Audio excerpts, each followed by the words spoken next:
hoping for that too. I'm not gonna prolong it, I know that. Short. Thank you, sir.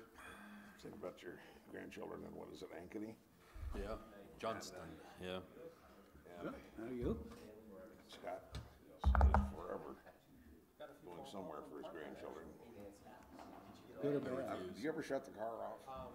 Or you just let it idle and Mixed? so it's warm when you get in? Seems like it. I know a couple of sons in Iowa City. He's in law school. There's no guarantee that he's going to stay in that town. He's not married. But they moved to Iowa City in anticipation of him staying there. Who did, the They parents? may send it to Jack Fiction, but it's an MPW. Security lights and MPW and street lights. What's the last name? Evaluated by MPW. Their decision. Good, nice guy. Very nice guy. But But okay. even now, I just Among think Muscatine Shuffle kids that- park in the same Good evening, handicap everyone, stalls. and welcome to the December 14th Muscatine City Council meeting. Cindy, will you please do the roll call? Council members, Raywalt, Present. Fitzgerald, Present. Pitt, Present? Saucedo, Present. Einam, Harvey, Present. and Spread. Present. 6 present, 1 absent, Your Honor. Thank you. Tonight is our in-depth session of the month, and we're going to start right on with number 2, which is the second and final reading of an ordinance amending Title I, Chapter 9, Section 2E.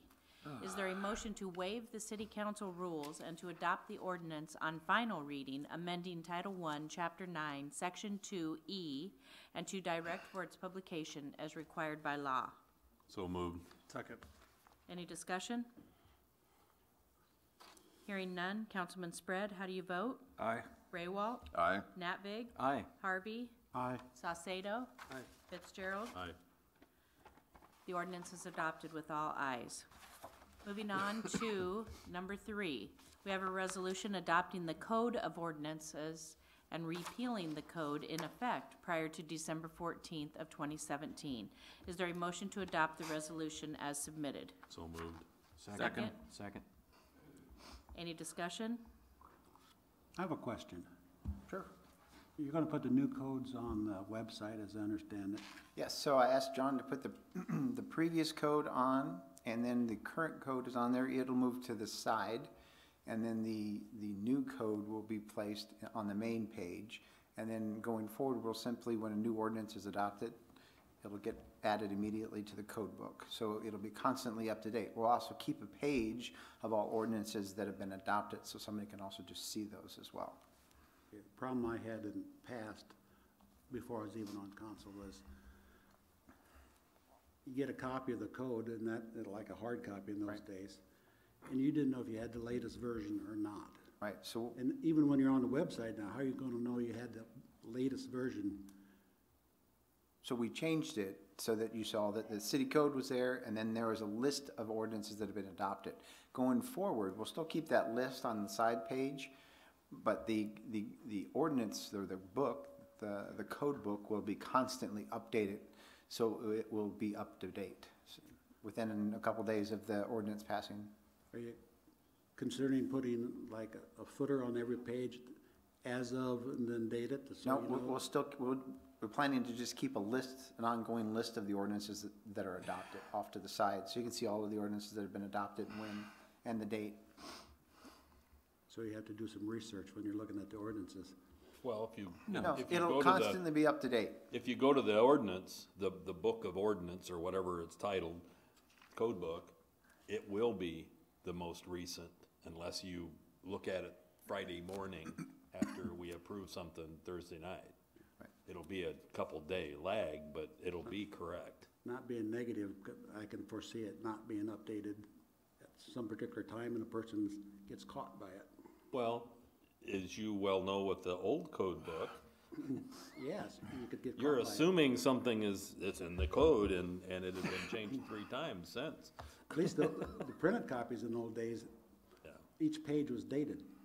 Yeah. That didn't mean you had the latest copy, but at That's least you knew exactly what right. date the one you were reading was. Yeah, this will be better. It's kind of like on the Magic website, they'll have a box you can click for the imagery from 2014 or 2012, and then you can pick the newest version, Right. or, so you can go back even to 2010, I think, and pick up the, Redone every 5 years. yeah, 4 to 5 years. So that the code will, in essence, give you that too. The website will. Is the updating gonna be like Kevin's responsibility, or Fran, yours, or? I was Cinda's. gonna say Fran, it will be a combination of responsibilities. Cinda will prepare the ordinance in the proper format, and John will insert it into the code book online. Okay. I'd assume there'd be a link, an easy click-on link. Because sometimes now you have to click about 3 times to get to it. What's by title? Okay.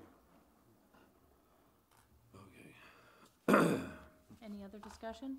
No. Hearing none. Councilman Spread, how do you vote? Aye. Ray Walt, Aye. Nat Vig, Aye. Harvey, Aye. Salcedo, Aye. and Fitzgerald. Aye. The resolution is adopted with all ayes. We're gonna move on down to number 4, which is a review of the Second Street parking limit changes. Nancy, is that you?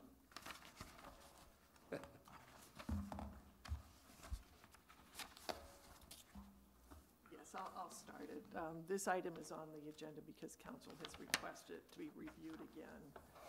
The information I had in the memo attached to the agenda has some results from the first 4 weeks of the new 2-hour once per day in each block limit. That's not a long period of time to fully evaluate things. But we, in the memo I had, the first week, we actually gave warnings instead of actual tickets. And those said that we would start taking it as of November 13th. So we've had 4 weeks, but one of those was Thanksgiving week, which only had 3 days in it. But there really haven't been that many tickets issued. I think people are aware of the requirements and have been, quite a few of them have been following it. There was 31 tickets issued the first week, 10 during that short 3-day week, 24 the following week, and 18. So an average per day, that first week it was 6.2 tickets, which really isn't a lot of people violating the new requirements. Then it was 3.3, 4.8, and 3.6. And again, those are just an indication of how many tickets, how many violators there are. So, and then I did compare that to what the tickets were with violations of the 3-hour limit. And those for the month of October, the first week was 8 tickets, 5 tickets, 4 tickets, 4 tickets. So I think as people become aware of the requirements, they do change their parking behaviors. So I think it did involve changing the signs, programming the handheld devices to get this implemented. So it's not something we want to change every 2 weeks or anything. But I did note, while the meter attendants aren't really soliciting people's comments, they have received several positive comments that there's more spaces available in front of their stores, and there's more parking turnover, which is really the goal of the change. And they're not hearing negative comments? They have not heard negative comments, but that doesn't, we aren't soliciting comments. Well, I know, but the there's been negative a- ones would be unsolicited comments. There's been a few over the phone that I took right when it was implemented. Some of that may be, with the number of tickets though, I think they thought it was gonna be a big problem, but the number of violators really hasn't been that many. And then just, again, we didn't go back and check who they were, but the meter attendants commented that some of those are the habitual violators anyway. They were violators of the 3-hour limit, and they're still violators. Okay. I have a couple concerns yet. First one that I've talked about before is only being able to park once per per day per block, which means you can't return to the same block, say, in the morning and the afternoon. I don't, the time limit of 2 hours per block, I don't object to that necessarily, but it's only the once per day per block that I have a problem with. And the other one is, this code apparently still applies to handicap places. So a handicapped person can't park in the same handicap stall more than once per block per day, even though supposedly the handicap stall's there for the convenience of a handicapped person. If you only park there once, it's kind of negates that convenience if he has to come back again. And so, How many handicapped spots do we have downtown on the Second Street area? There's at least one in each block, Per block or per side? per block, I believe. So what, could we write this ordinance that basically exempts the handicap spots from that? They get a ticket if they don't have a sticker and they've, I don't know, maybe they're there more than 2 hours or something, but we wouldn't. That can be done, but the issue, part of the reason they are 2-hour limits is because it's not intended for one handicapped person to park there all day. Okay. And there aren't places available for other handicapped people that need well, they don't, space. handicapped persons tend not to be the ones that abuse the handicap stalls. There's, per that information that was provided last time, there's 15 on-street handicap parking stalls. Lot 1 has 1, Lot 2, 1, Lot 4, 3, Lot 6, 1, Lot 7, 0, Lot 8, 2, Levy, 18, 41 total. I mean, there's several in the downtown area. And the other one that I found interesting on that prior stat was there's 140 10-hour meters in the lots downtown. So if somebody's looking to shop downtown for 25 cents an hour, you can, in a 10-hour meter, and you can spend the entire day downtown.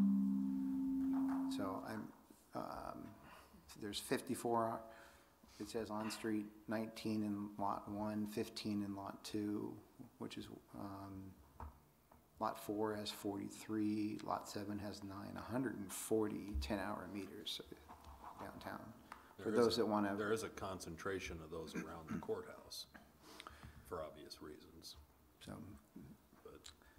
But there, and there are colored signs at the entrances to the lots with pictures of the parking meters on it. You know, the red cap meters are the 10-hour meters. And they are actually cheaper per hour, 25 cents an hour, rather than the 2-hour meters, which are 50 cents an hour. and then also just a reminder that the 15-hour loading zones don't apply. So you can, if you need to drop in to a store, drop your prescription off or whatever it might be, you can use that loading zone multiple times per day. So. And Alan, in response to your concern, first concern, couldn't somebody use the Second Street parking, the free parking once, and then the second time that day, put a quarter in a meter and walk a half a block the second time? Well, they could. He's saying the handicapped people would Well, struggle. I'm just talking about his first concern, not the Yeah. second one. But say, you just need to run in and run back out, Yeah, what you want. put a What we quarter don't- in the What we second don't time. know, and there's no way to probably ever get this answer, is how many people no longer shop downtown because of the new parking. I mean, there's no way to track that. But for a quarter, they could have these 2 short stops that you're talking about.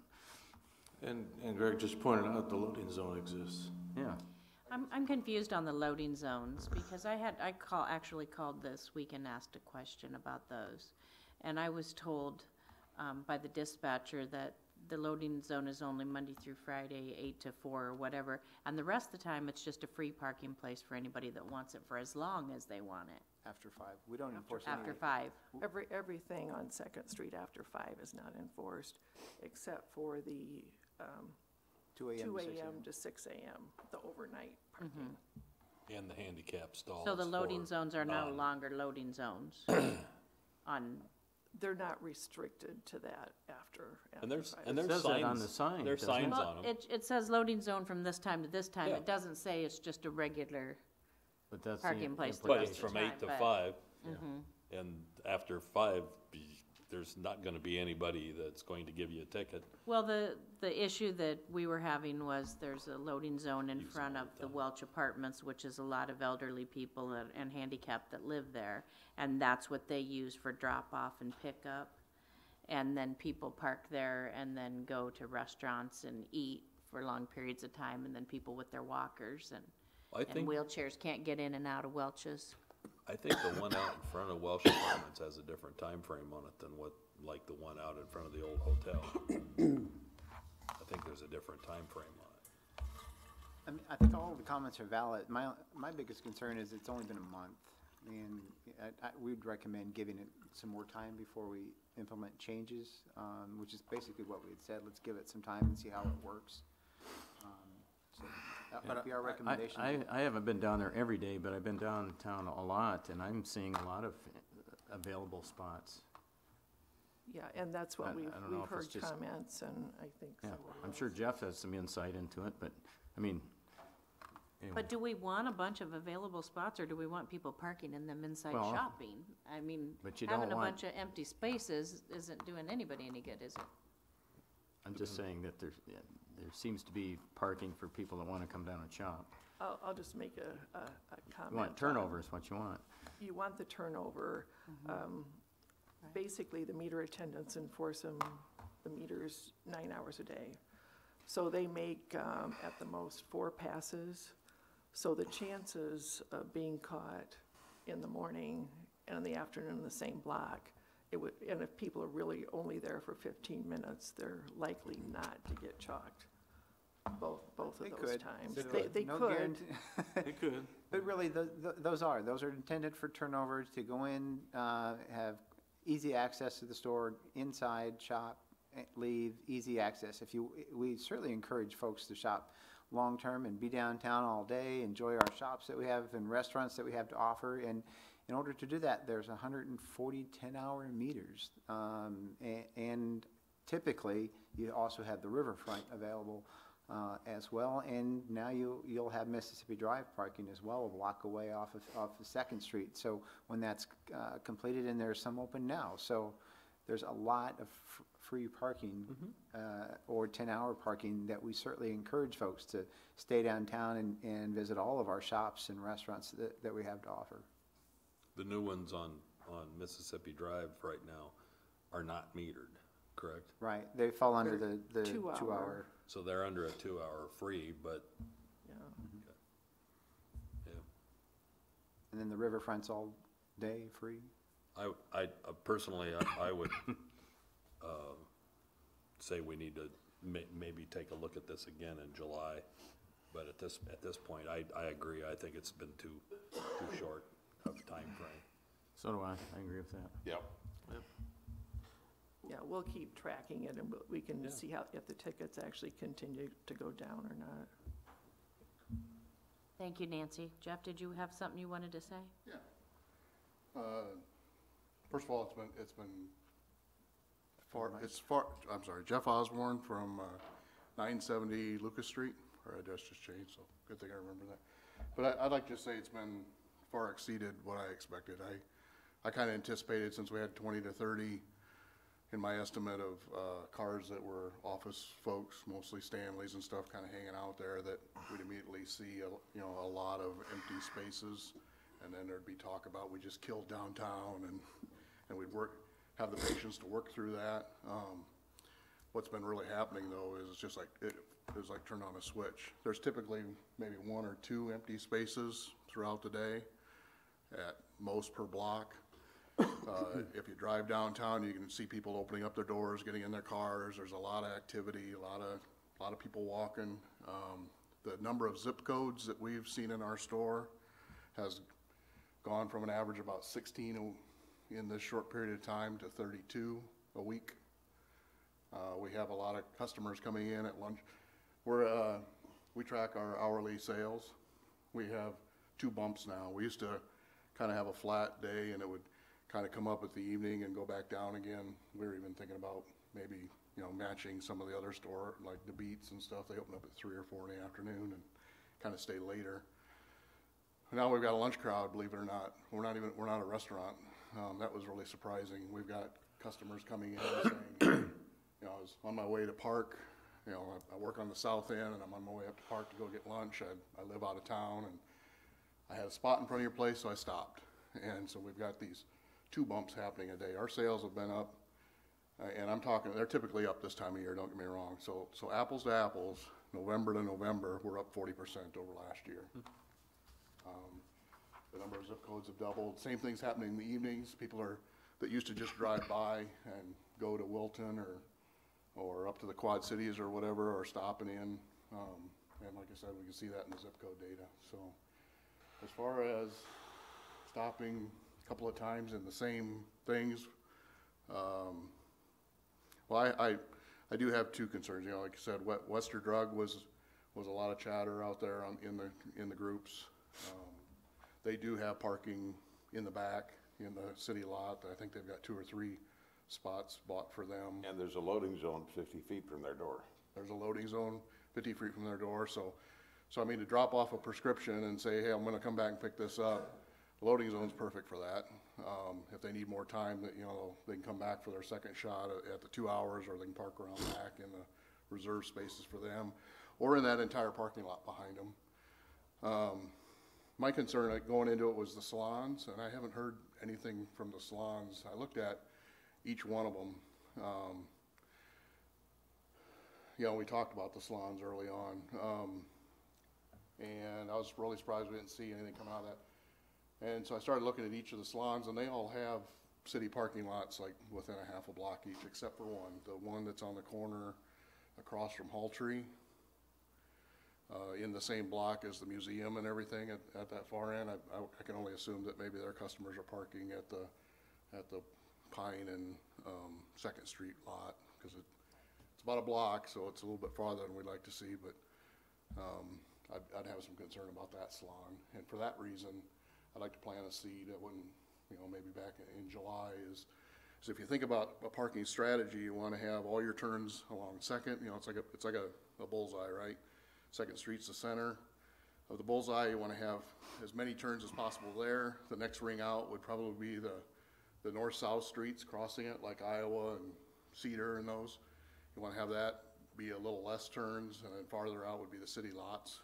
And so I'd like to plant a seed that potentially look at if it's physically possible to change the meters to maybe 3 hours, and that would help, you know, the folks that are wanting that 3 hour, but they'd be in the north side. So, just my 2 cents. Thank you. Any other comments? So I had a phone call recently in regards to, similar to what Alan had mentioned in regards to the concerns from the Western Drug. This particular call was from in regards to the Neals. They have a couple sewing clubs that they have there that normally run a couple hours, and that they're concerned as far as their age group does not seem to have an ability to travel as much and to go out, and they feel that their business is being affected in a negative way because now they're having to go out, move, leave, to go out and park, try to find another parking spot a block away, and potentially they're looking at their group maybe not meeting there and looking at other locations. So I don't know the answer for it, and then when I asked the gentleman that contacted me, I said, well, what do you propose? And he says, well, I don't really know. I just know that it's not always going to affect a business in a positive way. We're going to have negative impacts as well as positive. So I personally struggle in my mind trying to figure out, well, what is the answer? You know, I mean, I don't know if it should be something that we look at in July, or even, you know, by then what if the business loses, you know, an impact? Or is there an option, something to look at, you know, sooner? I just want to propose that we have a vision, at least for the Western Drug, maybe the Neals. I think those are the ones that I think that age demographic is probably different than it would be in the other areas as far as 2nd Street goes. So I think that would be something that maybe we evaluate maybe in early January or in February versus July. but I don't know the answer to that. I don't know if it's a parking on both sides, or maybe 2 hours on one block and then 2 hours on the other block, just for that one block. I don't have that answer, and I knew that Alan had mentioned that at one time, I think when we first had the proposal. But I don't know. What do you want to mention something? My recommendation for that would be to, like I said, the north-south streets go to 3 hours metered parking for those situations. I think that would help a lot of that. Even on Iowa? Well, and that's where I'd really want to hear from Boonies on that one. Because, you know, they've got no parking lot. Walnut and Sycamore or something like that. Well, you got Boonies, the Brew, you got, Brew's got it, I mean, we a got- private lot in back. well, yeah, I know, but, Yeah. But yeah, I mean, Iowa is filled all the time. yeah, I know. And so I'd maybe consider something different for Iowa. I'd really want to hear from Boonies and Brew, before I'd make any changes, but my recommendation would be to consider the 3 hours on the meters that go on the north-south streets. And again, there's 140 10-hour meters. I know, but I'm just saying that age demographic is probably, if you start saying, okay, we have, elderly, potentially handicapped individuals that probably all meet that criteria. Now we're gonna say, I'm gonna have you park 2 blocks away or 3 blocks away and walk in the middle of January or February. They may just say, I think we're just gonna stay home.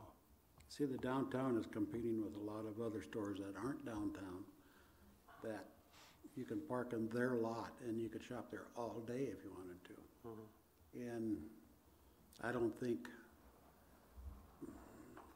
And But if you're parking at the mall, for example, you're walking anywhere from a You block still may to be 2 walking blocks more to than 3 half a blocks. block. You're walking the People same will distance. complain if they can't get, Walking the same distance at the They mall. want a 10-hour meter right out in front of the store that they. Again, I don't know the answer, and I Understood. don't believe that we're gonna get to it. I'm just saying that maybe we evaluate that portion of Second Street and maybe have, the city staff look at it an option and give us some potentials as we still continue to collect data, and we see that. But I would be encouraged to wanna have that conversation with Western Drug, maybe Neil's, because we don't wanna affect them negatively. I mean, that's not what our intent is at all. But if I'm getting calls that they're looking at moving their groups and they said, well, normally we do this 3 times a month and then after that we wanna go eating, but now, we can't do any of those things. And I certainly understand, but I would encourage you not, I don't know that it's appropriate to change or address the code for an individual business. I think we need to do what's right for the downtown in general, or for areas, but not for specific businesses. Those businesses can change, they can relocate, they can, but I don't know that it's appropriate to do it for a specific Well, business. I think I'm definitely looking, not a downtown, no. I just don't think it's appropriate to look at the ordinance for a specific business. I think you need to do what's right for the How many downtown. businesses would have to complain to make you? so what I'm getting at, I would not be able to agree with you on that. I guess what I'm looking at is I would look at our desire to help the businesses. So I would like to at least review that in the next 2-3 months at the most, and then have maybe the conversation, and we if it's working, great, then that's fine. But if one of those companies were to potentially say, our business is completely gone to the point where we're going to close, then we didn't do our job. So what information would be helpful in January or February? Well, obviously, if we're seeing good turnover throughout the other businesses, Okay? and we're still now So seeing. this is gonna require some input from the folks affected. Correct. So we need communication from Neil's, we need communication from Wester's, we need communication from the salons. They have to tell us what's going on or we can't help them. And that's what we're hoping for in a couple of months. And I think Jeff's got a good suggestion, those north-south streets, maybe those people can walk a half block and still go to some of these other things. I'd also like to talk about Councilman Harvey's suggestion around the free parking and other stores we're competing with them and all that stuff. If you look at what's downtown, everything's unique. And it's an experience, and it's one-on-one selling. You don't get that at the Walmarts, the stores with the big parking lots. And so I would say we're not in competition with them. If we're trying to be, you're not gonna make it. I mean, obviously, all of America is not making it try to compete against Walmart and the big parking lots and all that kind of stuff. So downtown is where you get it's an experience, it's hands-on, it's unique. I mean, everything in our store is one of a kind. You can't get a wine brand of ours for 100 miles away, and once Hy-Vee comes in and poaches one of our wines, and they do, we wholesale it out. You know, we just do that. I mean, we develop the market, and Hy-Vee takes it from us, and that's okay. It keeps our inventory fresh and new and unique, and everybody's doing that downtown. So I would say we don't want to develop a parking strategy around looking at what's available at the mall and Walmarts and stuff like that, because that's not the business we're in. Thank you. Any other discussion tonight on this topic? Hearing nothing, we're gonna move on to the last thing on tonight's agenda, hearing about the housing codes. Is that you, Dave?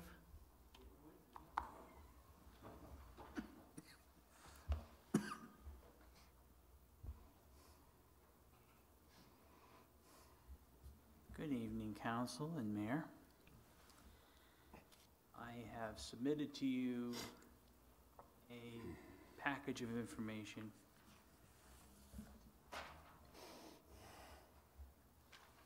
I'll also drop them. But anyway, what we have is in 2015, we accepted and adopted new rental housing codes. I don't dare touch this thing. And what we did after the approvals was we tried to use the existing code and band-aided a bunch of additional language to conform to what was approved by City Council. What we ended up with was basically a confusing code, not only for our department, but also, and probably more importantly, to the public. So what we did this time, as I said to the city attorney, I asked if we could rewrite the code to put the language in that really reflects the existing program that was approved 2 years ago.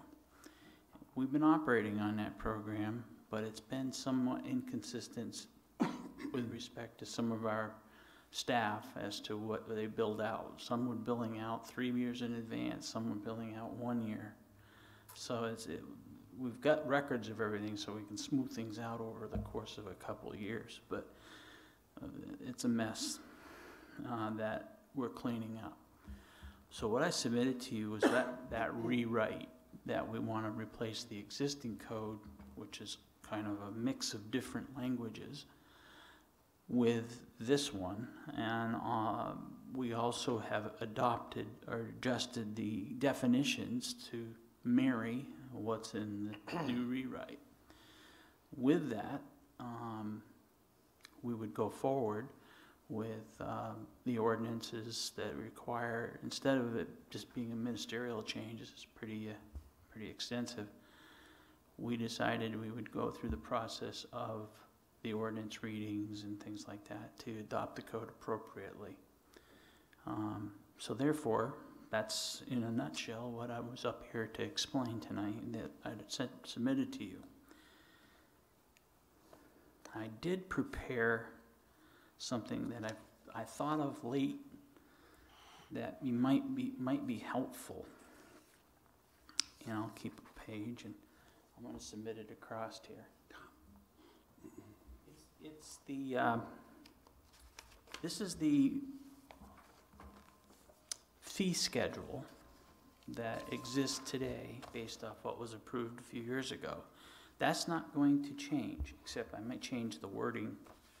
It's not a certificate code of compliance. It'll be a certificate of registration, rental registration, which will, in a sense, match what's in the new code.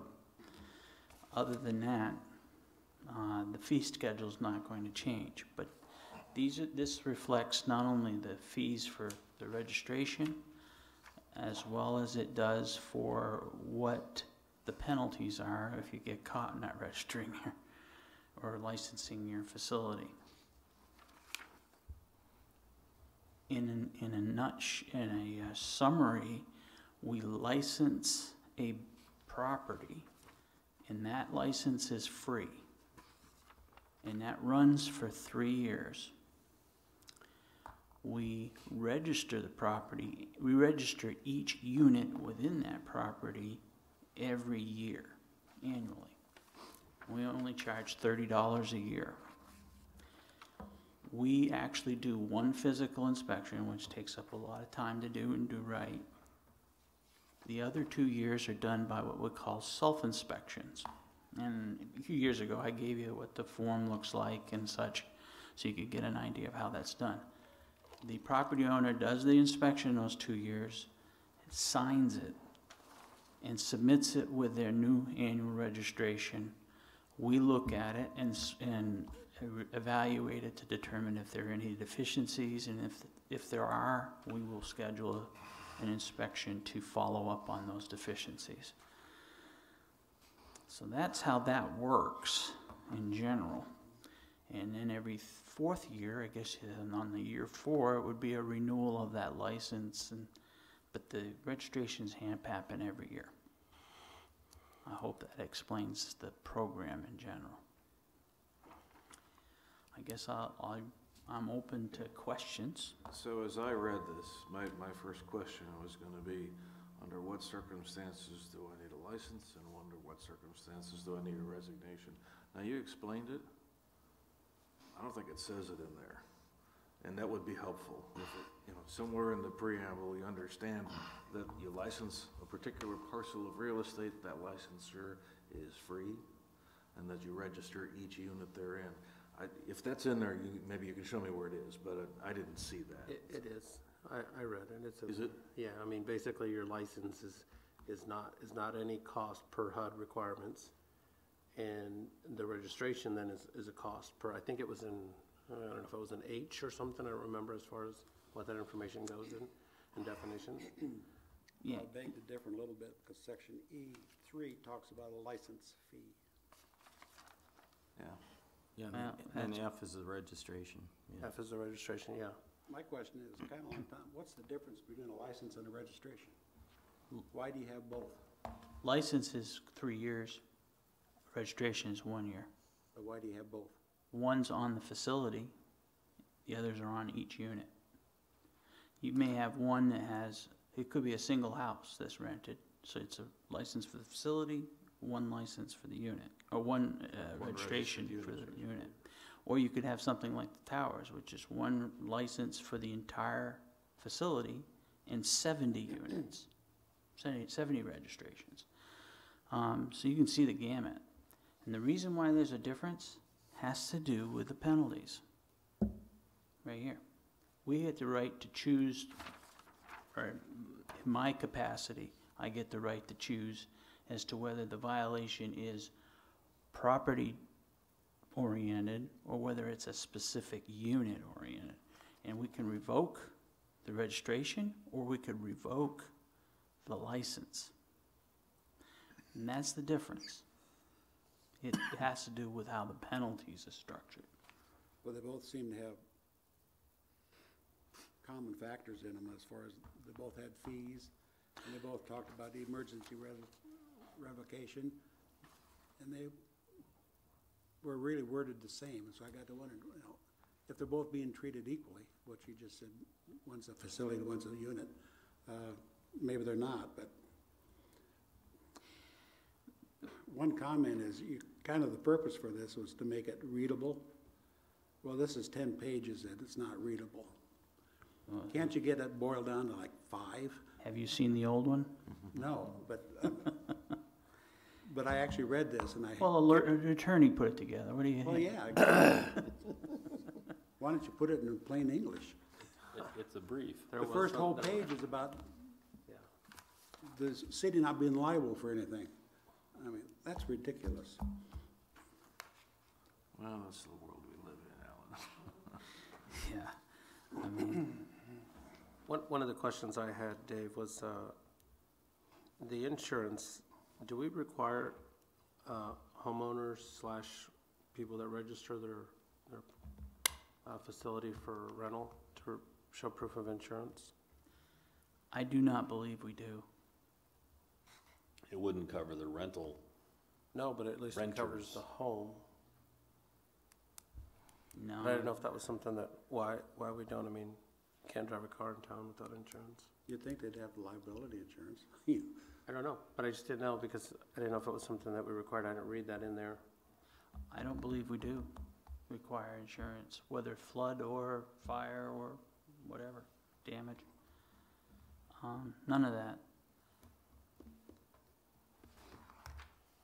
I suppose if they're willing to take the risk, that's up to That's them. their choice. I mean, Mortgage even company for, would if they even had a for, mortgage on it. That's even true. for theft or anything like that, that's their choice, whether they want to insure their Yeah. contents. So the unit fees moved to per year now to $30 per. So the fee structure is basically going from $90 to $30. That's in general, yeah, that's what we're trying to do, and it'll even out cash flow also for the budget. Because one year we were like this, another year we'd be down here, and this was like that, so this is a way to even it out, for budget purposes, but, it's also a way to keep engaged with your property owners, otherwise we'd only see them once every 3 years. We'd see their records, we'd evaluate them, we'd properly give them. And the other thing that the $30 provides is a free background check. So I'd worked this out a few years back with Brett, and I presented it back then and said that we could do it, but I don't think anybody's actually taken advantage of that. So how do they do that? So if a landlord has 10 properties, you're saying they can do a background check on their tenants? They can Prior do, to them moving in? prior to them moving in, there's a form that we do have that we shared back and forth that is submitted to the police department so that they can put it in their system to find out the information. And that report goes directly back to the, After they register owner. their facility / well, what I've done is, I think I've even gotten one stage back, which if all they're doing is getting a license for the facility, I think to fill the property, and think about it if it's a new facility, they want to do background checks as they fill or populate the units. So a license is really where I kind of chose to use as the qualifier to be able to do the background checks. Makes it a little easier. But nobody's taken advantage of that? No one's taken advantage of it. It's don't- not been highly popular. I don't think anybody knew about it. Yeah, no, it's So not been highly marketed. Do you have a problem with this, with the self-certification? Yeah, how's that been working? We've actually have done that. It's worked. And we look at them, and there's been a few that have come in that we've actually had to do follow-up on. They'll tell you, I mean, some that have been honest, and we have a fire alarm that's not working, this or that, and we're able to follow back up and making sure, and that's an easy test. So Just to give you an example. The $30 per unit, per rental unit, it doesn't matter if it's it doesn't matter if it's a 5-bedroom home or if it's a 1-bedroom apartment in a complex. Is that correct? That's correct. Okay. But the new rules kind of really define that if someone's renting a room, that becomes a new rental unit. Yeah, you're defining that way. We're not getting people renting out every room in their home or something. Yeah. Talks about it at the end, right? Roomies or whatever. Yeah. Roomers. When I first got to Muscatine, that's what I was doing, I was renting a room. But the facility was never registered. And my own staff kicked me out.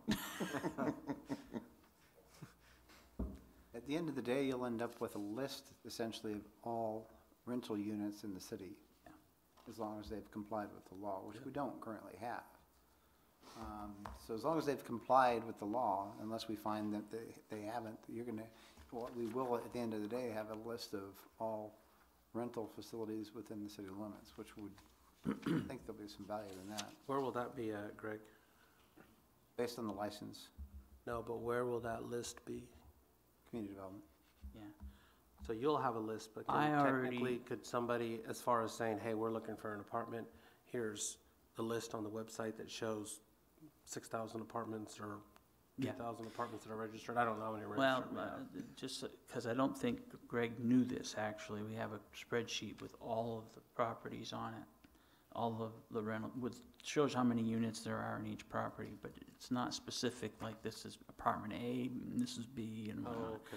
So we really do need to upgrade that. We also want to add emails, so we can communicate beyond just telephone. So But will that be available to the public? One of the things that we did suggest back when we were getting this approved a couple of years ago was that I was thinking that we put together a web page on our site that shows, and property owners can opt out, so it's not like it's mandatory, but we were able to put all those housing units that are licensed, you know, with a number of registrations if we wanted to do that. There's all kinds of things we can do here, but we could post all of the properties that are in compliance so that if somebody comes to town or someone from out of town is thinking about coming to town, they know where all of the facilities that are, you know, in compliance and are licensed. Can we do that? I mean, I don't know if that's something even, It'd have to be an opt-in provision. You Okay. can't release I don't know if we personal, could you actually couldn't release technically do personal that. information, just like we can't release, you know, well, we don't do the billing for water and sewer, but we can't release, you know, your sewer billing information, for example. how many total rental units do we have in Muscatine? We have, I'm gonna give you two numbers. We have about a little over 3,000 rental units that are privately owned. And we also have, and these are also privately owned, I guess I should say, we also have about 300 and something Section 8 houses, housing units as well. And these are units, not specifically properties. Registered units, But not they could be licensed. registered and licensed. How many violators do we have? I'm just kidding, I don't. We have a top 10. You get them every month called the special assessments. Does that help? Any other questions for Dave? You're happy Comments? with this? Well, I think that Cindy will put this in the proper format for the code book, in that we would probably go forward, that'll come after we get approvals from the city council. So we're gonna start the process of the ordinance readings. I think it's 3 readings. You can waive the last one if you want. You guys know that drill. Dave, you were speaking of the top 10 of bad actors. I think we probably know who most of those guys are. Do you have all the power you need and tools you need to go after the habitual violators? This is the time to add it. Well, that's an on-the-spot question I don't have an answer quickly for, but we have the revocation rules, which was a key component to this, and then if they have to reinstate, there's another fee to Which reinstate. is higher than the other fee. And that's why I passed that out, so you could see it's in there. I'm trying to think of, I'd ask staff, their 2 cents on that as well. Do they have everything they need? I don't want to speak without talking with them. Yeah, we'd like to make life difficult for that top 10. Well, you know, post this council, maybe we could bring that up after I've had a chance to talk to, I think the property Staff. maintenance code will really be the next key component that'll give Yeah. community development additional tools, in addition to these revocation rules and additional fees that are outlined in here. I think that's really the next step, is looking at a property maintenance code. That's already in the works. they've, if you haven't, and I hope you have, but pass this by any of your staff that's gonna be involved to see whether they would suggest some changes or tweaks or something, because, you know, because it's written by a lawyer, some of it's kind of legalese. There are words there that I had a question as well too. Yeah. I was like, what? Okay. Like duly. Yeah, like that's not the right way, but. Like I said, you know, a normal human could probably reduce that down to 5 pages. Well, One thing your staff might suggest is for the top 10 offenders, they don't get that self-inspection 2 years. That They might have be to a be good fee one. inspected every year. oh man, that's expensive for us. Charge them. Charge them. Well, That's the $30. what's, That's the $200. that, yeah, Not that's, if you're- Up to like So 60, if right? it's if it's If it's been revoked, revoked. and they Yeah, but it want to hasn't been get it revoked. reinstated, it's gonna be another $200, so. He's not saying it's been revoked. yeah, No, that just, but those top 10 could easily be revoked under these new revocation rules. Okay. yeah. True. It's just a lot more clearer than it was, and it's not as clear as Alan has brought up, but it could be, you know. I just don't want to, I would like to get this implemented by February. I just don't want to put too much of a stress on us to get the code. Well, my opinion hold is, it up. you know, I made my comments, but I'm not gonna be the one that's gonna enforce it, so. Right. Sometimes you need gotta some be happy legalese with in it. there just for that reason. Well, I did share it with my staff, and they liked it better than the old code, but that doesn't mean it's the best it could be. Put all the bladder in one place? Fair enough. Thank you, So- Dave. Well, I have one quick question. This applies to obvious rental, month to month or whatever. Does this apply to a bed and breakfast? Or does that fall No, under that would hotel fall under motel? hotel motel kind of rules, because I believe they have to charge sales tax too, Okay, which separates them. okay, just curious. I'm gonna have a question for you after we're done, so don't take off. Thank you, Dave. Don't leave. Moving on to number 6 on tonight's agenda, comments from council. Councilman Spread, do you have anything tonight? Nothing this evening, thank you. Councilman Raywalt? Nothing tonight, thank you. Councilman Natbig? Nothing, thank you. Councilman Harvey? Nothing tonight, Your Honor. Councilman Salcedo? Yeah, I have 3 things. One of them, I talked to Jim, I'm gonna basically just comment on this. I know we put the new blinking light over on, blinking stop sign over on 8th, and the question was about if we were eventually gonna look at maybe putting one on Cypress. You had mentioned to me, I'm communicating this to the public in regards to that we're gonna talk to Brian and seeing if that's something that maybe they haven't put that other stop sign on, so if you can get back with me on that, I'd appreciate that. Another one, I had a question, which maybe Brett could help us out on this one. With the new Mississippi Drive, with it being 1 lane, one of the comments was, what if we had an ambulance that had to come, or what if a police was coming behind us with a big truck, or something to that effect? What do the public do? I don't know the answer. I mean, you really can't pull over. So I think that might be something that maybe we just, if you can comment, or if you can, maybe move forward. I don't know. That was I addressed haven't- at the public input sessions. Yeah, mean, I didn't those have the medians are answer when they designed said so that, can so be I'm driven just over. letting you know that I don't know if how we ever have that being a problem. some of I'm assuming nobody's gonna get a ticket. Able That was a to. question that they were asking. I said, I'm assuming you're not. I mean, if you can't move out of the way, you do the best you can. It was it was addressed a number of times at those meetings, and there was a note that Kevin put out today regarding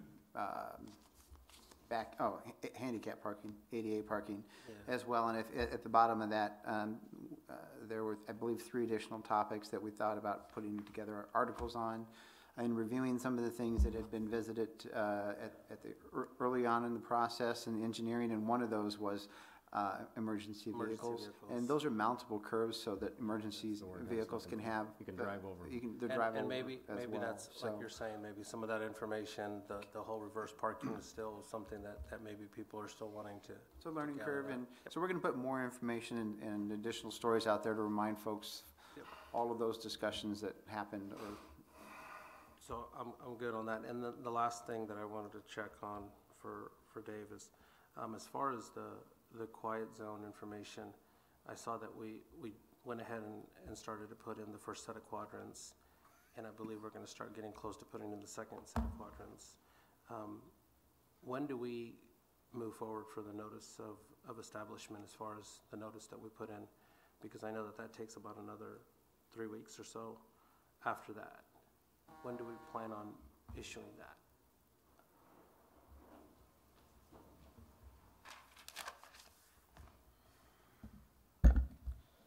We have a couple of things that need to be completed.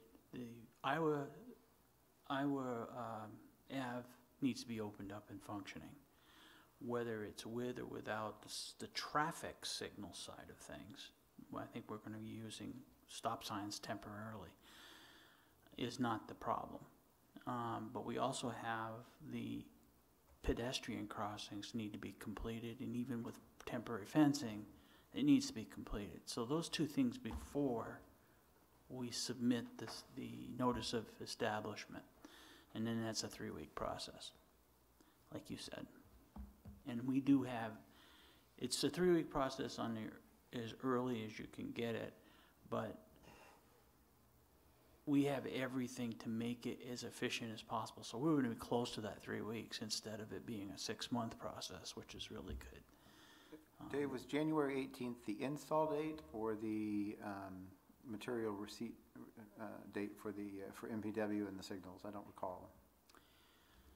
They already have the equipment and it's sitting down in their shop. So I think the It's a matter of them January installing 18th, that. was that the completion date for the Who's- signals, I believe? Who has the equipment? MPW. Okay, so we're not waiting on an MPW. Oh, I I'm think not the- saying we're not waiting on MPW. I'm saying they have the equipment. They're choosing to wait for the UCP to get out of the way so they can get their For the signals. CP, okay. Then they've got to test them and all that too, so. Because they're pulling their feet into the same box that's like 7 feet up in the air. Right, Well, they'll be interrelated, the signals and the right. quad gates. So I believe it's January 18th was the target date for the signals. Yeah, the arms were For supposed to be. completion. For completion. The arms were supposed to be done from the railroad company by the 18th of December. Initially, MPW was supposed to have their signal poles and everything up on the 20th, but I think that date has changed. Okay.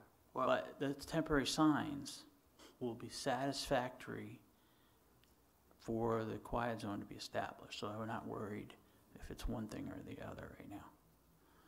To help? maybe mid-January or early February, an update on how they're coming along. Well, yeah, besides that, we're gonna submit this as soon as the pedestrian crossings are done. Okay. We'll have had Iowa Ave open across into the riverfront, and we will submit as long as the pedestrian crossings are done, we can submit the notice of establishment, because we've already done the notice of intent. Yes. I cleared that back in August. Okay. That's all I have. You're welcome. Thank you. Councilman Fitzgerald? Nothing at this time, Your Honor. Staff? Just 2 quick items. The LED lights for stoplights and pedestrian signs. I had a conversation today. Public Works is planning to budget for additional LED stop signs. Also talked about replacing the University and Highway 22 signs with a similar sign for pedestrian crossings and other trail crossings as well, rather than the ones that are currently out there, which are $7,500. The LED red stop signs are $1,600 and seem to be functioning very well. So you'll see some budget requests for additional signage in DPW's budget. Good. And then the second item, just a reminder, from 4:30 to 6:30 next Thursday, we have our recognition for our 3 council members that are retiring from council. So encourage folks to attend. I just had a couple things. I did have a message that I received from a citizen that they wished that the stop sign, the flashing stop sign that was put up on Cypress was over by the gas station more. They think it's on the wrong corner. And also, I wanted to remind everybody that there's a big free Christmas dinner celebration tomorrow night at Jesus Mission from 5 to 7. Any family members or any families are allowed to go to that. Santa and Mrs. Claus will be there. It's all free. They'll be getting gifts for the children. It's a good opportunity for people in the community looking for something to do tomorrow night. Anything else? Motion to adjourn? So moved. Good evening.